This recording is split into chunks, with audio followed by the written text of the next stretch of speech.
Hey everyone, here's Mr. Wolf, and today I'm gonna tell you about the story about how everyone understood Bully wrong.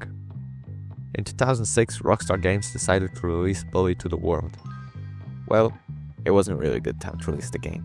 Back in 2006, everyone was talking about bullying, on how to prevent it, and stuff. And guess what Rockstar decided to do? They produced a game called Bully. At that time, Rockstar had many legal problems. If you think that GTA is a very controversial game, then let me tell you, GTA looks like heaven compared to other games Rockstar has released. At that time, Rockstar also had a very complicated case, the hot coffee mod in GTA San Andreas, so Rockstar was in a lot of trouble. But guess what? Rockstar back then didn't give a fuck about it. They decided to announce Bully on the worst timing ever. So you can guess, Rockstar Games got in a lot of trouble because of the release of Bully. In the US, a man called Jack Thompson really hated Rockstar and the video games industry. He decided to try to take legal actions against the Grand Theft Auto series, Manhunt, Mortal Kombat, and Bully.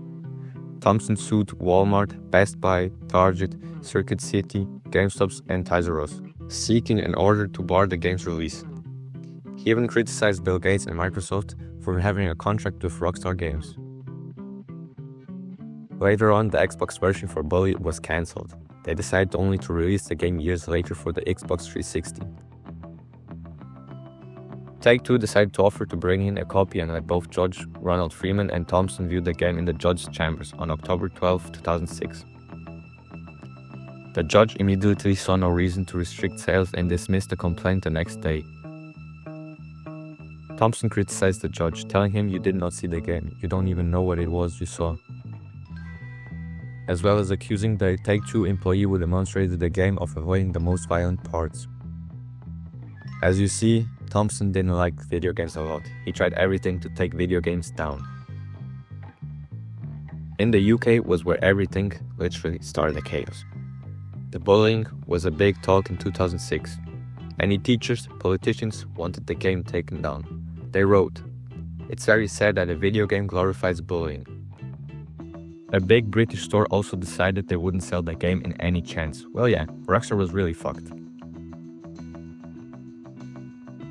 They had to make some changes on the game. The first change was they renamed the game to Canis Canem Edit in the UK. This was made to try to unlink the game to the wrong vision people had about the game. In Brazil, Rockstar also had many problems. The game was banned in April 2008. Brazilian justice banned the commerce, import, and the availability of the game in the Brazilian houses. This decision was taken by the judge Flavio Mendes Rabello. It was claimed that the game would be potentially harmful to teenagers and adults.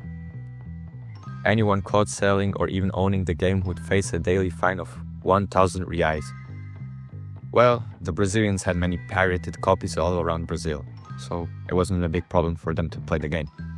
The ban was lifted on June 23, 2016, 8 years later.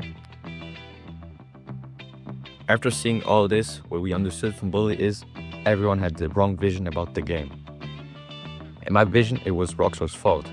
Back then, Rockstar liked to have some controversy. They just didn't care if they wouldn't get in trouble or not. And that's what makes Rockstar what it really is. They decided to focus on the bad side of the game so people would talk about the game, but well, it didn't work so well. Rockstar got a lot of trouble, but the game still was played like hell back then. If you never played Bully, you would think the game is about bullying. Well, just look at Jimmy Hopkins. He looks like the bullies you see in school. The artworks they used weren't also great. You see Jimmy confronting teachers, having a slingshot in his hand. And yeah, they used a unique marketing strategy. But well, Bully isn't really about bullying. Well, you can do some nice things to students, but that isn't the whole focus of the game. It's more about surviving in a school full of bullies. Well, you also have corrupt teachers, and teachers will like little kids. Well, the game actually shows that Jimmy's a chill guy. He only wants to make friends in a school who looks like a hospice. This story shows us that everyone is fake. It's full of chaos. We have like Gary, which wanted only to use Jimmy. Something also interesting is how Jimmy actually becomes best friends with Pete, a shy, nerdy guy which was kind of bullied by Gary. At the end of the game, you can see how Pete and Jimmy turned into a great friendship. In my opinion, Bully was understood wrong. The game has a great story, it's unique, and just really fun. You know, going to the theme park, riding a bike, pulling pranks, going to class, finding a girl. Well, the game overall is just really funny, it's fun, and it's just a masterpiece. It's one of my favorite games of all time, because of how unique it is. I wish Rockstar releases one day a Bully 2. Well guys, this was the video. If you liked it, leave a like and a comment. And I wish you all the best. Have a nice one.